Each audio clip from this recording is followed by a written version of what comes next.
अस्सलामुअलैकुम। कराची में खौफनाक मखलूक ने तहलका मचा दिया।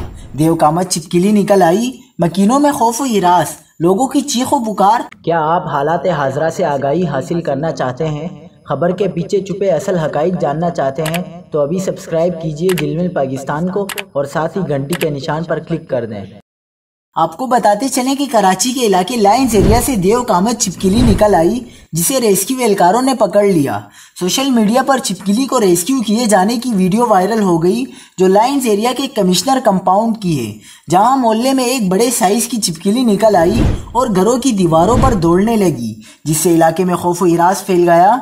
इलाका मकीनों ने फौरी तौर पर रेस्क्यू इदारे को इतला दी और एहलकारों ने इलाके में पहुंचकर थोड़ी सी तगवदू के बाद देवकामत छिपकली को रेस्क्यू कर लिया। मीडिया रिपोर्ट्स के मुताबिक छिपकली अब वाइल्ड लाइफ टीम को दी जाएगी, जिसके बाद वाइल्ड लाइफ हुकाम उसे जंगलों में छोड़ देंगे।